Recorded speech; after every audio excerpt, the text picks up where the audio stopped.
I've seen so many businesses fail. And these were good businesses with fantastic products and really passionate teams. But it wasn't because they weren't good at what they did. Nope. It was because of this hidden cash flow problem that just suffocated them from the inside out. So today, we're going to uncover that exact problem. And even better, I'm going to show you exactly how to fix it. All right, let's get into it. Think about your business for a second. It probably looks pretty strong on the outside, right? You've got great sales, happy customers, maybe a growing reputation.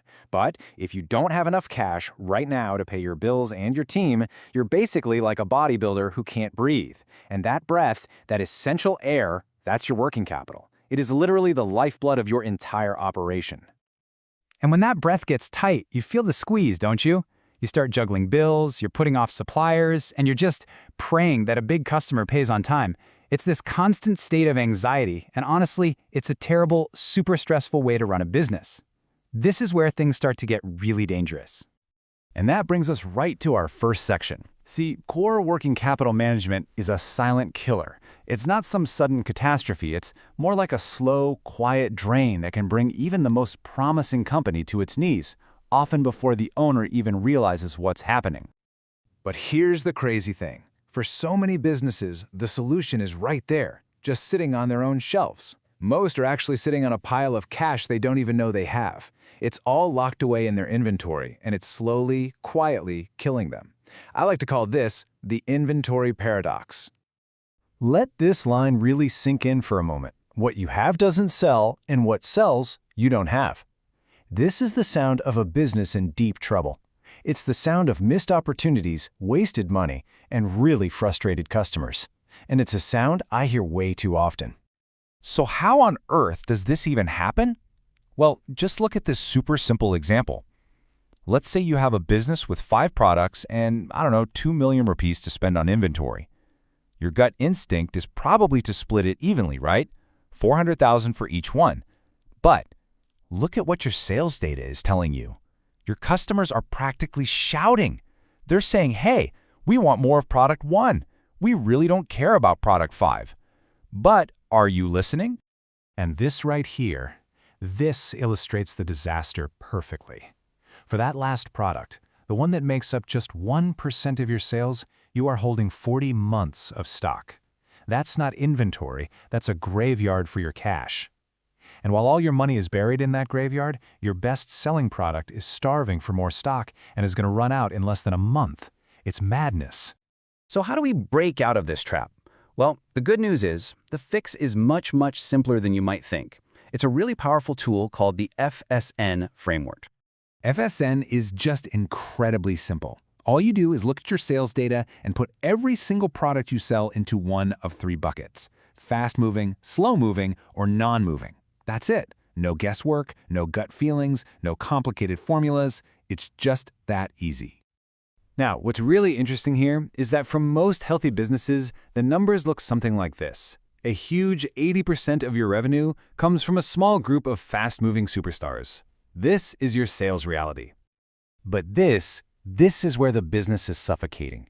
Just look at how the inventory is actually stocked. You're drowning in products that nobody wants, tying up a full 20% of your capital in non-movers, while you're gasping for air because you don't have enough of the products that are actually making your money. This disconnect is exactly what we have to fix. And look, this isn't just theory. The biggest and best companies in the world live and die by this principle. Let's shift gears and see how this plays out with some real-world examples from the Indian stock market. Just take a look at these retail giants. The king, DMart, sells through its entire inventory in just 36 days. Now compare that to V-Mart at a staggering 169 days. Who do you think can offer the lowest prices? Who can react faster to trends? It's a no-brainer, right? DMart can slash its prices because it's not wasting money on inventory that's just sitting there collecting dust. Speed equals savings, and savings equals market domination. Simple as that. And it gets even more interesting in consumer goods. Of course, HUL is more efficient than a newer player like Mama Earth, but HUL has a secret weapon. It allows them to do something that most businesses can only dream of. They've totally mastered the art of using other people's money to grow their own business. So the crucial point here is this concept of negative working capital. Imagine you run a restaurant, okay? You buy all your vegetables on credit from a supplier and you pay them in 30 days. But you cook a meal tonight and you sell it to a customer for cash, right now. You literally have the customer's money in your pocket before you even have to pay for the ingredients. That is negative working capital, and let me tell you, it is the holy grail of business. Now, you might not be whole just yet, but you can absolutely fix your own inventory problem and free up all that trapped cash. In fact, you can see a massive transformation in as little as 3 months with just a few simple steps. I promise you, this is not rocket science. It's a simple 4-step process you can do this afternoon. First, get the data. Just ask for a list of every single product you sold last month. Second, sort that list from your #1 bestseller all the way down to the worst.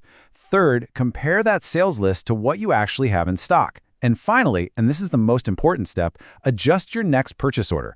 Buy more of what sells, and for heaven's sake, stop buying what doesn't.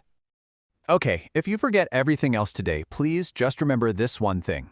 Your inventory should be a direct mirror of your sales. I'm going to say that again because it's the most important thing you'll hear today. Your inventory should be a direct mirror of your sales. Free up the cash that's suffocating in those non-moving items and reinvest it into what your customers are already telling you they want to buy.